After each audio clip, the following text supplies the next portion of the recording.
Hello বন্ধুরা, নতুন ভিডিওতে আপনাদের সবাইকে স্বাগতম। আজকে এসেছি নওগাঁ জেলার মান্দা উপজেলায় অবস্থিত শ্রী রঘুনাথ জিউ মন্দিরে, যেটি ঠাকুরমান্দায় অবস্থিত।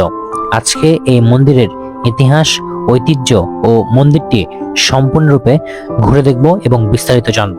তো চলুন ভিডিওটি শুরু করা যাক।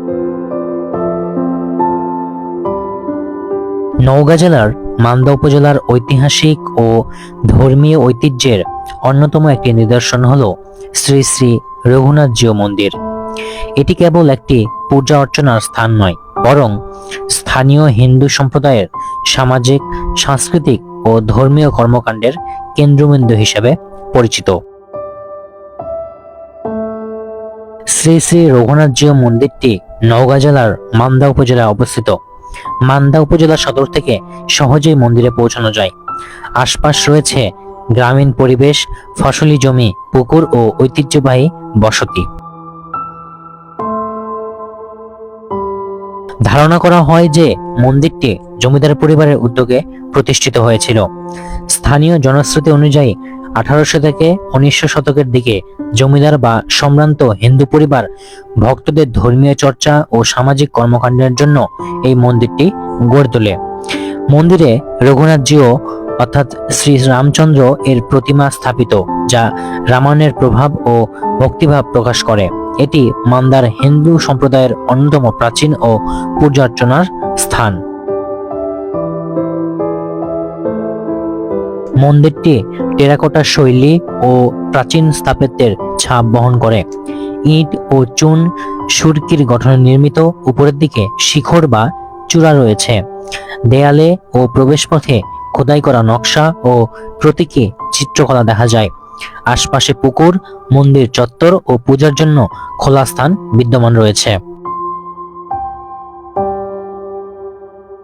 এখানে মূলত শ্রী শ্রী রঘুনাথ জিউ অর্থাৎ শ্রী রামচন্দ্র এর পূজা অনুষ্ঠিত হয়। প্রতি বছর রামনবমী, দোল পূর্ণিমা, জন্মাষ্টমী ও দুর্গোৎসব সহ বড় বড় ধর্মীয় অনুষ্ঠান হয়।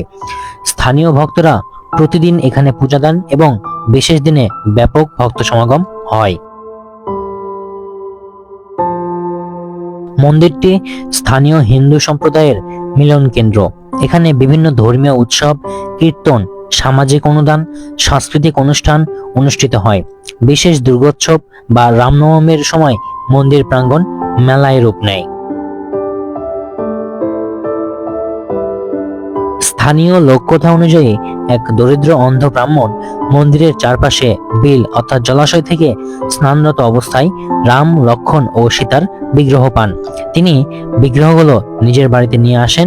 সেখানে পূজা শুরু করলে হঠাৎ তার দৃষ্টিশক্তি ফিরে আসে এবং আর্থিক ও স্থিতিশীলতা অর্জন করেন।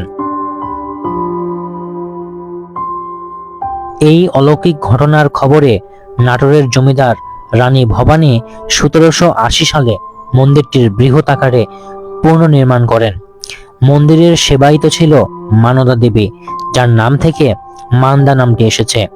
মন্দিরটির নামকরণ শ্রী শ্রী রঘুনাথ জিউ হওয়ায় সে কারণে এটি জাগ্রত মন্দির হিসেবে পরিচিতি পায়। মন্দিরটির বয়স প্রায় 300 বছর। মানত পূরণ ও চোখ ফিরে পাওয়ায় মন্দিরে ভক্তরা মানত করেন এবং বহু মানুষ দৃষ্টিশক্তি ফিরে পাওয়ার সাক্ষী। শুধুমাত্র হিন্দু সম্প্রদায় নয়, বিভিন্ন ধর্মাবলম্বী এমনকি মুসলিম ভক্তরাও এখানে এসে মানত করেন। এই মন্দিরে রামনবমীর দিন বিশাল ধর্মীয় উৎসব আয়োজন করা হয়। উৎসব 69 দিন ব্যাপী হয়ে থাকে এবং মন্দির প্রাঙ্গণে গ্রামীণ মেলা বসে। উৎসবের সময় দেশের বিভিন্ন জেলা ও ভারতের বিভিন্ন স্থান থেকে লক্ষাধিক ভক্ত এসে পূজা অর্চনা করেন। মেলায় কীর্তন, প্রসাদ বিতরণ, পূজার আয়োজন ও প্রবেশপথে পদাবলী কীর্তন হয়।